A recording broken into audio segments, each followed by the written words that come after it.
할렐루야. 하나님께 영광 돌립니다. 오늘은 이제 28절로 로마 8장 28절로 갑니다. 기도합니다. 하나님, 영광과 감사와 존귀가 하나님께 있습니다. 온 마음으로 하나님을 사랑합니다. 뜻을 다하고 마음을 다하여 하나님을 사랑합니다. 주의 성령께서 종의 마음 가운데 강력하게 역사하시고 눈을 여시고 귀를 여시고 겸손하게 하시고 듣는 천하보다 귀한 모든 영혼들, 아직 예수 믿지 못한 분들이 있다면 구원에 이르도록 이 복음이 전파되게 하옵소서. 말씀하실 하나님을 찬양합니다. 예수님의 이름으로 사모하며 기도합니다. 아멘. 자, 여러분, 8장의 목적을 놓치지 마세요. 우리는 구원에 대한 분명한 답을 가지고 있는 자들입니다. 그런가 하면 이제 구원받은 이후에 나를 양육하시고 이끌어가시고 도우시는 변호사 되시고 동역자 되시고 친구 되시고 우리를 이끌어가신 목자 되신 성령의 일하심에 대해서 우리가 분명히 눈이 떠져야 됩니다. 오늘은 그 5번째입니다. 구원의 목적을 이루기 위해서 분명히 하나님이 일하신다. 여러분, 로마서뿐만 아니라 여러분 생애 가장 중요한 구절이 30절이라고 했죠. 한 번 더 읽습니다. 또 미리 정하신 그들을 또한 부르시고 부르신 그들을 또한 의롭다 하시고 의롭다 하신 그들을 또한 뭐라 했습니까? 영화롭게 하셨다. 제가 자주 쓰는 예 중에 앵벌이 좀 나쁜 표현이지만, 어느 날 여러분의 자녀를 잃어버렸는데 그 자녀가 누군가에게 팔려가서 앵벌이 노릇하고 있다고 생각해 보세요. 부모 마음이 어떻겠습니까? 그 아들을 데려다가 돌아온 탕자에게 아버지가 제일 먼저 한 게 뭐예요? 가락지를 끼워주고 권세를 주시고 옷을 갈아입히고 신분을 바꿔주고 먹고 마시게 하고 유업을 주잖아요. 똑같은 일을 하는 겁니다. 영화롭게 됐다는 것은, 우리가 영화로운 모습이 되었다는 것은 이 모습이 어떤 것일까요? 자녀의 모습이고. 자, 그리고 여러분 29절 말씀 보면 바로 예수님을 본받는 모습이에요. 자, 29절 말씀 보세요, 여러분. 하나님 미리 아신 자들 또한 그 아들의 형상을 본받게 하기 위해 예수님 닮아가는 모습들을 이야기하는 겁니다. 이런 하나님이 저와 여러분을 구원시키고 난 다음에 하나님의 일하심의 목적은 저와 여러분을 단지 구원시킨 뿐만 아니라 이제는 영화로운 모습, 예수님 닮은 모습, 상속자의 모습, 아들의 모습으로, 하나님의 자녀의 모습으로 회복시키는 것이다라는 겁니다. 이런 한 사람이 얼마나 놀라운 일을 행했느냐는 성경을 통해서 우리가 분명히 알 수 있습니다. 그 가운데 한 사람을 드리겠습니다. 요셉 보세요, 여러분. 요셉이 아버지 잘못 만나가지고 고생을 했잖아요. 야곱이 왜 그 한 아들에게만, 요셉에게만 채석옷을 입힙니까? 분명히 하나님은 12아들을 통해서 민족을 이루신 분인데 다 사랑해야 될 거 아니에요. 그죠?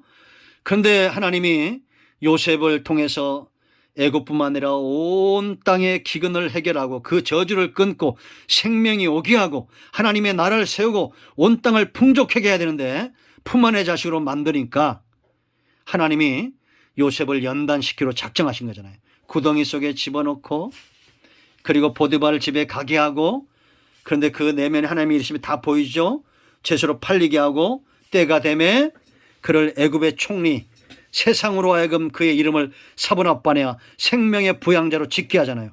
그리고 그를 통해서 기근의 저주를 끊고 하나님의 약속의 아브라함의 후손들을 기근의 땅에서 이끌어내고 생명의 대가 이어가게 하고 온 땅을 복을 주시는 것 우리가 봤잖아요. 요셉처럼 이름을 찾으시기 바랍니다.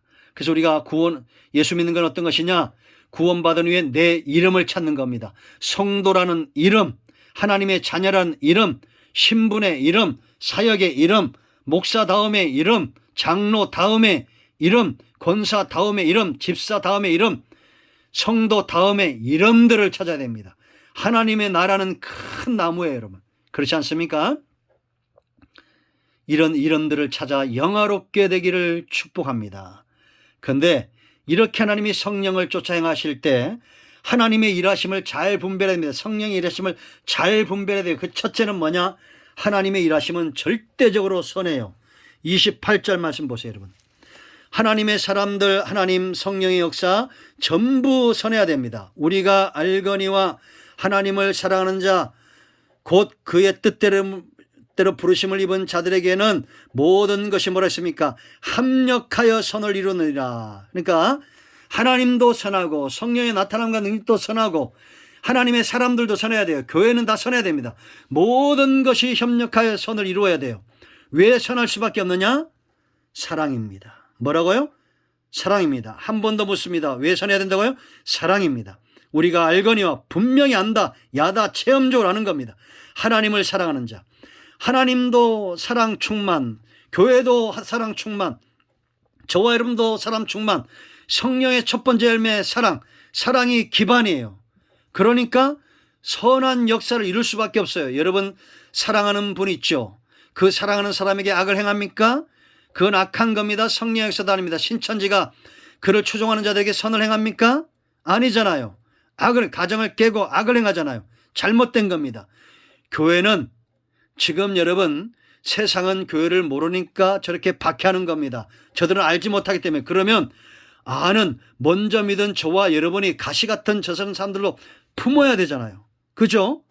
남이 띠띠우고 갈 때는 그 끌려가야 됩니다. 그러니까 여러분 우리는 코로나 때문에 우리가 새벽기도 못하고 수요예배 못하고 금요예배 못하고 때로 주일예배를 못한다고 해서 우리의 구원이 멀어지고 하나님이 안 살게 해주고 그런 게 아니에요. 세상은 모르기 때문에 저러고 있다면 우리는 저들이 띠띠어 가는 대로 때로는 저들을 품어주고, 그러나 우리가 복음에 의해서 예수 그리스도의 복음에 의해서 싸워야 될 자들이 있잖아요. 이단들과 싸우고 복음을 방해하는 자들과 싸워야 되잖아요. 좌파의 새들과 싸우고 생명 있고 복음의 말씀에 우리 붙들린 바 되어야 되잖아요. 적을 똑바로 하세요. 불순종한 악한 영들과 싸워야 되잖아요. 아시겠습니까? 우리는 하나님을 사랑해야 되고 세상도 사랑해야 되고, 그 세상이 아니에요. 죄악된 세상이 아니라. 왜? 전부 하나님의 사랑이 있잖아요. 동서남북을 바라보십시오. 하나님의 손길이 보여져야 됩니다. 신랑이 신방에서 나오는 것처럼 해가 힘을 가지고 나오는 것처럼 온 땅에 하나님의 말씀, 하나님의 긍휼과 하나님의 사랑이 안 미치는 것이 없잖아요. 잘 분별하세요. 하나님은 선하신 분인데 왜? 사랑이 하나님이기 때문에. 교회는 선해야 됩니다. 왜? 사랑이기 때문에. 목사도 선해야 되고 장로님도 선해야 되고 권사도 집사도 성도도 다 선해야 됩니다. 왜? 우리가 성령에 붙들림 받아 사랑의 열매를 맺어야 되잖아요. 사랑합니다, 사랑합니다 하면서 선함이 없어요. 그것은 악한 겁니다. 쓴 겁니다. 사랑의 열매 9가지 뭡니까? 사랑과 오래 참음과 자비와 양상과 충성과 온유와 절제와 충성이잖아요. 이 모든 열매 어디서 시작됩니까? 사랑입니다. 아멘. 왜 선해야 되냐고 물어보세요. 우리가 사랑하기 때문에. 하나님 우리는 알아요. 체험했겠습니다. 뭘 체험했어요? 하나님을 사랑했고, 하나님을 사랑하지 않는 자 하나님을 알지 못하는 자입니다. 사랑하지 않는 자 하나님을 알지 못합니다. 왜? 하나님은 사랑입니다. 요한일서 3장 4장 8절에 분명히 말씀하고 있잖아요. 하나님의 일하심 선한 겁니다.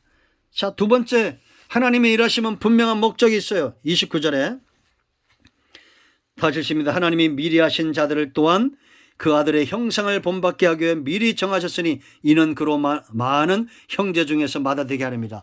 우리가 구원받는 거 하나님의 아들로 양자되는 건데 벌써 오래전에 예정됐다는 겁니다. 그러니까 말로 할 때 우리가 잘 들어야 됩니다. 여러분 주변에 고집센 분들이 있습니다. 교회 가자고 그래도 나이 들어도 안 가는 분들이 있습니다. 그런 분들 후회할 겁니다. 70살 80살 돼 보세요. 다 힘 빠지면 돌아오게 돼 있어요. 난 많이 봤어요. 우리 교회도 있을지 몰라. 그러나 여러분 얘기하면 안 돼.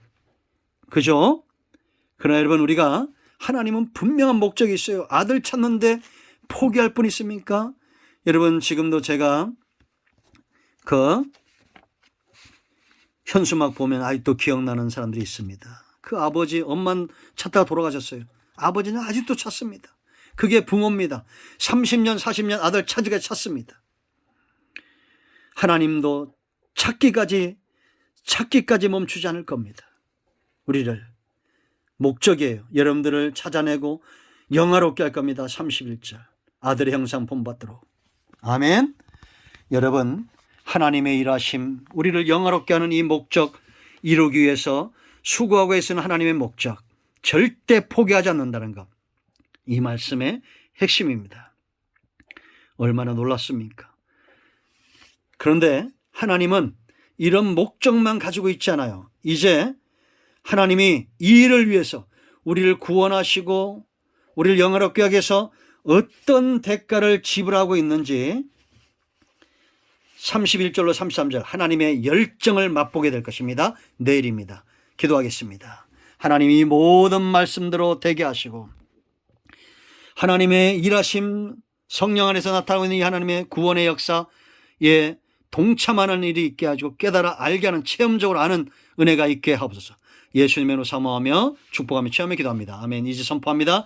예수 그리스도의 이름이 능력 있고 하나님은 거짓말할 수 없습니다. 나사렛 예수의 이름 면허니 우리 가운데서는 모든 흑암의 것들 악한 영들을 먹여 떠나갈지어다. 온 영과 온 마음과 온 육체는 치유되며 회복되며 막혀있는 것 직장의 문제, 사업의 문제, 범사의 문제, 물질의 문제, 자녀간의 문제 그 어떤 어둠들이라도 예수 그리스도의 이름으로 물러갈지어다. 할렐루야. 하나님께 영광 돌립니다. 예수님의 이름으로 기도하며 축복하며 선포하며 기도합니다. 아멘. 응답되었습니다. 간증을 꼭 나누시기 바랍니다. 아멘.